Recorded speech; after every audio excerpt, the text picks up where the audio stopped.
Hello friends, मैं हूं शायना और आपका स्वागत है मेरे चैनल शायना गोयल पर। सो फ्रेंड्स, अभी हम जो टॉपिक डिस्कस करने वाले हैं that is the question from guidance and counselling. ठीक है, तो ये बहुत इंपॉर्टेंट क्वेश्चन है। What are different approaches of counselling, discuss any one of them in detail. तो अब हम इसका आंसर भी देख लेते हैं। देखिए, स्टार्टिंग हम करेंगे बिल्कुल काउंसलिंग की जो इंट्रोडक्शन है, उसकी डेफिनेशन है, उससे स्टार्ट करेंगे हम। तो बेसिकली काउंसलिंग होता क्या है? गाइडेंस और काउंसलिंग में एक मेन डिफरेंस है कि काउंसलिंग एक इंडिविजुअल को दी जाती है। ठीक है, एक इंडिविजुअल को अलग से बिठाकर उसकी प्रॉब्लम पूछी जाती है, चाहे ताकि उसको हम सॉल्व कर पाए। लेकिन जो गाइडेंस है वो इंडिविजुअल को भी दी जा सकती है और ग्रुपिंग में भी दी जा सकती है। ठीक है, तो ये बेसिक जो डिफरेंस है ये आप अपने माइंड में लेके चलिएगा।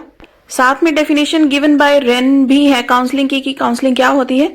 तो उसके बाद हम डिस्कस करेंगे अप्रोचेज ऑफ काउंसलिंग। ठीक है, तो बेसिकली इसकी 3 अप्रोचेज होती हैं: directive, non directive and eclectic counselling. ठीक है, तो अब देखिए, हम एक काउंसलिंग अप्रोच को डिस्कस करें उससे पहले हम इन तीनों के बारे में थोड़ा सा ओवरव्यू देंगे, बिल्कुल 4-5 लाइंस में, ऑफ द 3 ऑफ दीज। देखिए, डायरेक्टिव काउंसलिंग के जो चीफ कंपोनेंट हैं दैट इज बीजी विलियमसन, और इसके जो मेन, जैसे हम सेंटर बोलते हैं कि ये चाइल्ड सेंटर अप्रोच है, हम टीचिंग लर्निंग प्रोसेस में पढ़ते थे, तो इसकी जो है वो काउंसलर सेंटर्ड अप्रोच है ये, जहां पर काउंसलर खुद ही प्रॉब्लम को ढूंढता है और उसका सोल्यूशन भी वो खुद ही बताता है। उसके बाद है नॉन डायरेक्टिव काउंसलिंग। इसमें जो मेन कंपोनेंट है, ठीक है, वो है कार्ल्स रोजेस, ये एक अमेरिकन साइकोलॉजिस्ट हैं। तो इसमें जो क्लाइंट सेंटर्ड काउंसलिंग अप्रोच है, ये यहाँ पे जो पर्सन होता है जिसको काउंसलिंग दी जाती है, फ्री ऑफ एक्सप्रेशन वो दे सकता है अपने। ठीक है, और जो काउंसलर है उसका काम होता है सिर्फ डायरेक्ट करना, सिर्फ गाइड करना। और थर्ड होता है हमारा इक्लेक्टिक काउंसलिंग, जिसके चीफ कंपोनेंट है FC थ्रोन, और ये दोनों काउंसलिंग का कॉम्बिनेशन है, यानी कि ये क्लाइंट सेंटर्ड भी है और काउंसलर सेंटर्ड भी है। दोनों एक दूसरे की म्यूचुअल कोऑर्डिनेशन के साथ यहाँ पर काम करते हैं। तो अब हम डिस्कस करते हैं डायरेक्टिव काउंसलिंग को डिटेल में। देखिए, डायरेक्टिव काउंसलिंग क्या होती है ये हम ब्रीफ में डिस्कस कर चुके हैं। तो अब हम मूव ऑन करेंगे स्टेप्स की तरफ। तो steps in directive counselling actually होता क्या है? Role of counsellor in directive counselling. क्योंकि ये काउंसलर ओरिएंटेड है, तो सबसे पहला स्टेप है एनालाइज करना, यानी कि जो काउंसलर है वो इधर उधर से डाटा कलेक्ट करता है वेरियस सोर्सेज से, ताकि वो ढूंढ सके कि कहां से प्रॉब्लम आ रही है क्लाइंट को।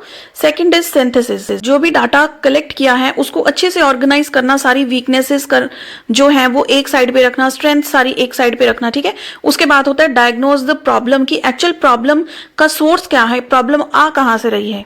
Then the step number 4 is prognosis. ये बहुत मेन स्टेप है, बिकॉज इसमें जो काउंसलर है वो देखता है कि जो प्रॉब्लम इस टाइम पर है वो आगे जाकर और कितनी ज्यादा बढ़ सकती है। ठीक है, तो देन इज द ट्रीटमेंट और काउंसलिंग। फिर एक्चुअली उस चीज पर वर्क ऑन किया जाता है, काउंसलिंग दी जाती है कि कैसे बच्चे को उस प्रॉब्लम से बाहर निकाला जाए, कैसे उसकी हेल्प की जाए।